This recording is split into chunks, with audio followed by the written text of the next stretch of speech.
Okay, Aries, this is for you. Para sa mga Aries to, guys. Okay? Message for Aries.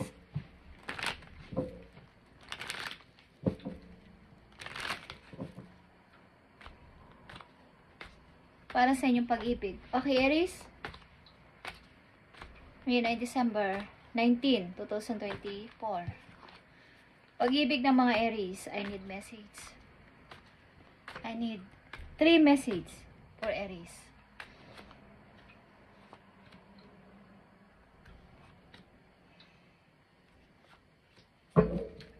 Sa inyong pag-ibig, kayo ay broken-hearted. Okay, Aries?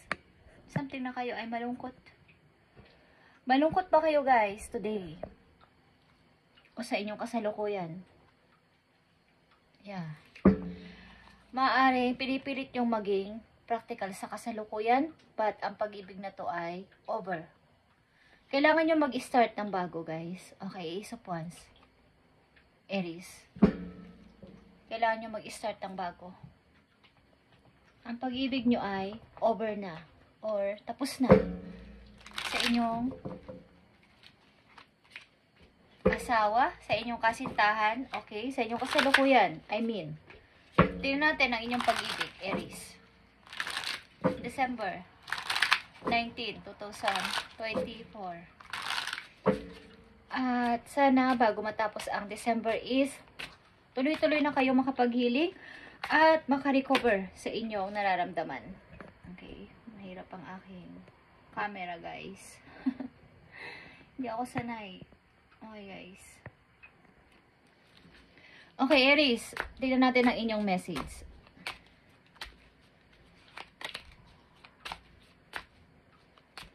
December 19, 2024 sa mga Aries.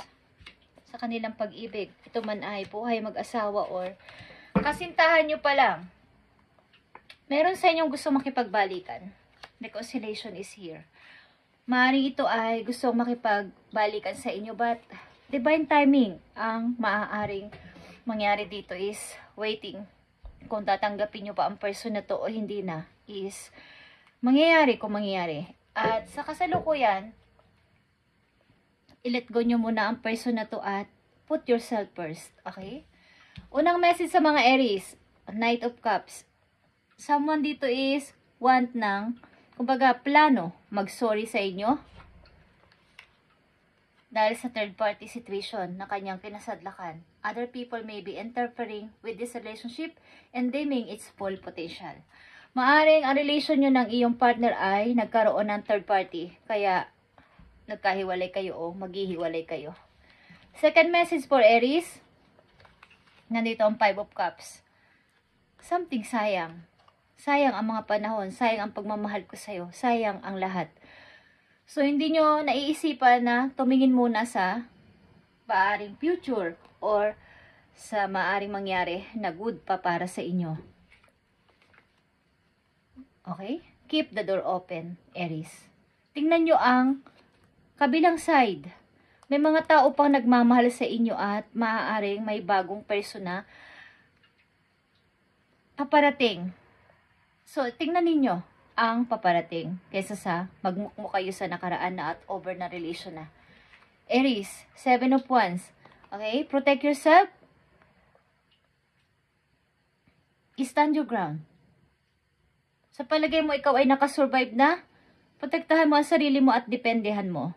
Okay? Huwag mong pabayaan na ibagsak ka ulit ng tao na to o ibagsak ka ulit ng yung ng mga taong nagpahirap sa iyo dati. Express your love para sa lahat.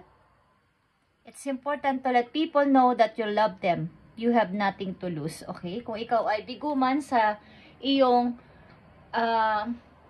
nakaraan, why not na hindi mo i-open ulit ang iyong puso sa pagmamahal sa iba at hindi lang sa pag-ibig, sa ibang tao na rin, okay?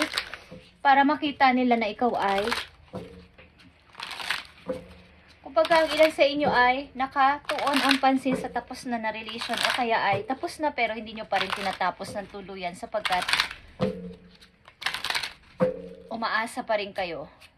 Tingnan ninyo ang sino at ano ang nandyan sa inyong harapan. Aries. Tingnan natin ang Knight of Cups sa inyo. Ang person mo maybe ay na-link o na involved sa third party. Kaya, ito ay tuluyan ng nawasak ang inyong samahan ng iyong person. Tingnan natin. Knight of Cups. Seven of Wands is here. Okay. Yun, something may nangyari. Next full moon. Maaari nag-iisip ang tao na to na ikaw ay puntahan o pinaplano niya next full moon, okay? Na ikaw ay puntahan at manghingi ng sorry, something. But hindi siya matuloy-tuloy. Okay, Aries.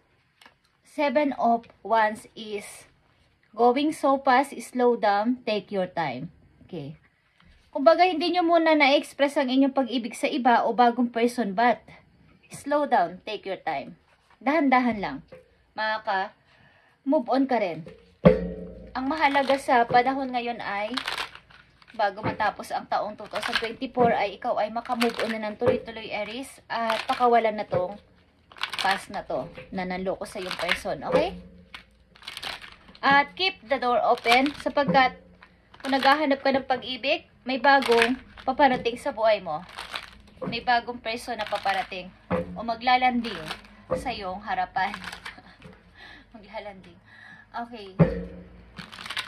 Tingnan natin ang payo sa inyo, Aries, sa inyong kasalukuyang pag-ibig o nararamdaman sa puso niyo sapagkat kayo ay broke na broke. Dito sa kasal ito, guys. Okay? Kailangan nyo ng bago. At bagong emotion na din. Okay? Payo sa'yo, Aries, sa iyong kasalukuyang nararanasan. Hanggat maaari, guys, ayoko nang tumingin sa past. But ito ay pinabalik-balikan nyo kasi ang past na to. Tapos na to, guys. Baga kung niloko kayo ng person na to at may third party, kahit mag-sorry pa ang tao na to, pwede naman yung patawarin. Yun ang mahalaga is forgive nyo ang tao na to at wag nyo nang patuloyin ulit sa buhay ninyo. Kailangan nyo nang mag-start ng bago. Kung hindi man kayo mag-start sa bagong pag-ibig, mag-start kayo sa inyong sarili. Buuin nyo ulit ang inyong sarili, Aries, at mamuhay ng masaya, may laya, at saka may freedom sa lahat ng bagay, lalo na sa inyong pag-unlad sa pera, sa inyong pag-unlad sa inyong sarili, at pag-unlad sa maraming taong nakapalibot sa inyo is dumami ang inyong mga friends, okay? Makatawa kayo ng maayos, totoong tawa, totoong smile sa lahat ng taong inyong mamimit. Okay, kailangan nyo munang i-release ang lahat ng ito, ang inyong ex, ang inyong pinagdaanan, bago ulit kayo kumbaga kung may darating na bagong pag-ibig is, doon muli kayo iibig. Hindi yung pagkatapos yung ma-break at tapos yung matapos ang isang relasyon ay papasok agad kayo. Hindi yun maganda, guys. Kailangan nyo muna mag-healing, mag-cleansing, mag-meditate, linisin ang sarili, magpahinga, at mag-grow muna bago ulit kayo pumasok sa isang relasyon. Sapagkat hindi rin tamang time. Habang kayo ay broken pa ay papasok ulit kayo sa bagong relasyon. Kaya nandito ang going too fast, slow down, take your time. Okay? Sapagkat kayo ay pipilitin nyo makalaya dito. Ang ilan sa inyo. Hindi man lahat. Nakikita ko. Okay. Message o payo sa mga Aries na ganito ang sitwasyon. December 19, 2024. Payo sa inyo, guys. Okay, Aries. Sit in silence for a moment, Aries, and listen. The answer you have been seeking are finally coming to you. Truly trust and believe that you are going to make it be exactly where you need to be. We are on this journey with you. Hang in there. It's not much longer. Okay. Tutulungan ka na yung mga angels para ma-release lahat to. You are feeling somewhat confused by events that unfolding around you and various seemingly contradictory information that are coming your way. Maaring hindi mo mapagnilay-nilay ang lahat ng bagay sapagkat biglaan itong nangyari sa buhay mo. Hindi mo inaasahang mabubroken family kayo. But trust your instinct and do what they are telling you to. and you will learn a lot about yourself and direction you want your life to take. Okay. Mag-trust ka sa iyong kaba, sa iyong kutob, sa iyong instinct, at malalaman mo at ituturo sa iyo ni God ang direksyon na para talaga sa iyo, ang yun talagang gusto mo. Okay, Aries? Tingnan natin ang mga paalala o maaring warning o sign na maaaring yung dapat malaman today, December 19, 2024. Ituro mo sa mga Aries na nandito sa reading ang gusto mong sabihin. Paalala man to o advice. I need 2 message dito. Tama na, Aries. Malapit na mag 2025. I-let go mo na ang person na to na nag-broke ng iyong puso, sumira ng inyong pamilya. Tama na. Pagamat hindi ka ulit mo naiibig sa bago is, magpatuloy ka at buuin mo ulit ang iyong sarili at mag-grow. Hahangaan at panghihinayangan ka ng tao na to na nang iwan sa'yo, okay? Kesa magmukmuk ka, tatawanan ka niya na sasabihin niya na, yeah, mahal na mahal pa ako ni Aries. Lalaki ang ulo ng person na to. Okay, Aries? Tatawanan ka lang niya dahil nakalugmo ka dyan. Hindi ka tumatayo, hindi ka nag-move on. Iniisip-isip mo pa rin siya. May mga tao kasing ganun, guys. Yun ang mga hindi nyo dapat samahan. Yun ang mga dapat nyong iwanan. Sapagkat sayang ang panahon na iginugugol nyo sa ganyang bagay na kayo ay buhay pa dito sa lupa. Okay? Ang tao na to ay mayroong poker face.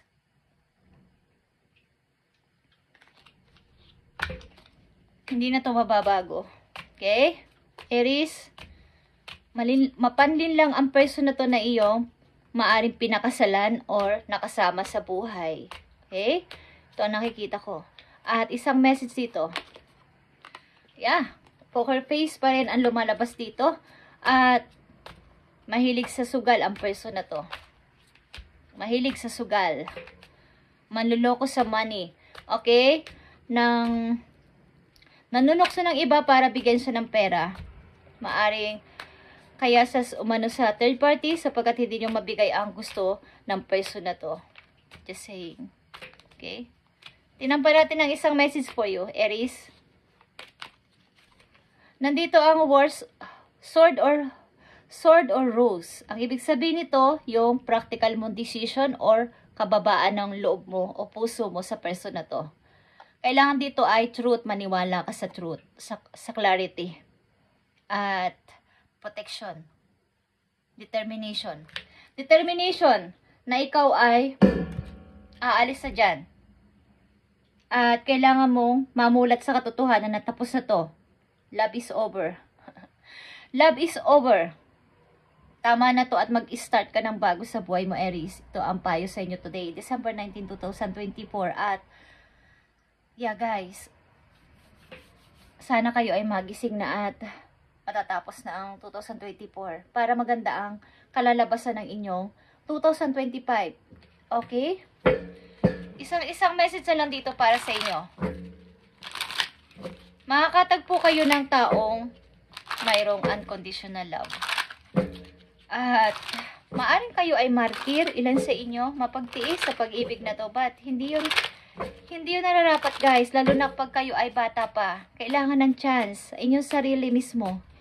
Huwag niyong pabayaan na kayo ay lukohin at saktan ang inyong puso sapagkat, yeah, guys, sayang ang panahon.